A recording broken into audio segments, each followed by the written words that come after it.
چې کله سهار مې په زړه کې یو خواهش یو تمنا یو څیز راوچته شي، یو څیز ته مې زړه وشي، یو حاجت راته راپېښ شي، د ماښام نه مخکې الله برابر کړي.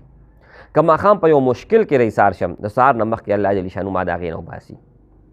نو زما عزتمندو آسان الفاظ دي، 3 لفظونه دي، خو الله جل شانو پې اجر هم ډېر ورکوي. او هر هغه سوال چې ته د الله نه کوې نو الله به درکوي، چې کم کوې هغه خو بیا جدا ده، هغه خو څونه پیسو حقه ده. نحمده ونصلي على رسوله الكريم، اما بعد فاعوذ بالله من الشيطان الرجيم، بسم الله الرحمن الرحيم. السلام علیکم ورحمة الله وبرکاته. امید لرم چې تاسو ټول به ښه یئ، ښه به خوشحاله یئ، او چې کم ځای کې هم یئ الله جل شانه دې تاسو ښاد آباد اور خوشحاله ساتي.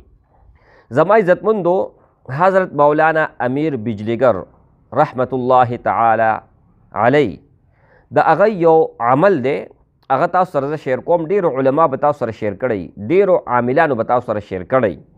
چې کله نه ما هغه واورېدو او زما اردی چې کوم چینل دی غټو، هغې کې ما دا وظیفه ورکړه، د هغې نه پس پښتو ژبه کې، په اردی کې، په هر زبان کې خلکو چې کوم دی نه شیر کړه. خو زه د الله نه ډېر خو شکرګزار یم چې زما نه یو دعا زما د خولې نه وځي، یو عمل زما د خولې نه وځي، هغه خور شي، نو زما دپاره د دنیا او د آخرت د نجات ذریعه ده. زه ډېر زیات خوشحالېږم. عمل دا دی چې 3 نومونه دي الله جل شانه، 3 نومونه.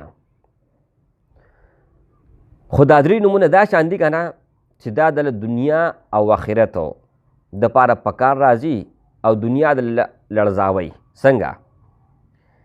کله چې انګریزانو علما شهیدان کول، نو هلته د یو الله ولیو حضرت مولانا امیر بجلیگر رحمت الله تعالی علی د هغې د خولې چې کوم دی د الفاظ دي، هغه زه تاسو سره شیر کوم، یعنی نقل کوم بیا شیر کوم. هغې وی چې ټول خلک د ملو او د ګازرو په شان کوتر کول، او د الله ولی وی چې زه حریان وم چې بس زموږ خو مرګ نږدې دی. نو ما الله نه سوال وکړو چې یا الله زموږ د نجات دپاره څه ذریعه جوړه کړې. نو بره نه آواز راغی چې دا 3 ټکي ووایه: حسبي ربي مربي، حسبي ربي مربي، نجات په عمومي. کله نه وایي چې هغه دا ووي نو ټول دنیا یې قتل کړه، چې کوم هغه وخت ولاړو او چې دا چا ووي هغه خدای بچ کړل. بجلیگر مولوي صاحب وایي د هغې نه پس ما 1500 تسبیح ساتلې دي. سهار یې 1500 پیرې وم، ماښام یې 1500 پیرې وم. چې کله سهار مې په زړه کې یو خواهش یو تمنا یو څیز راوچته شي، یو څیز ته مې زړه وشي، یو حاجت راته راپېښ شي، د ماښام نه مخکې الله برابر کړي. که ماښام په یو مشکل کې رئیسار شم، د سهار نه مخکې الله جل شانو ما د هغې نه وباسي.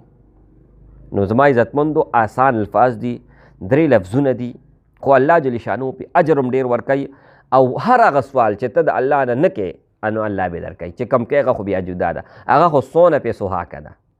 نو زما عزتمندو دا تاسو په مضبوطیا سره ونیسئ، انشاءالله تعالی الله جل شانه به هر بند لاره هم درته کولاوي، او د الله په فضل او کرم سره د الله مدد به راځي. تاسو په خپلو سترګو صحیح کوئ. د لوی الله په نوم سپارم، د الله په امان. السلام علیکم ورحمة الله وبرکاته.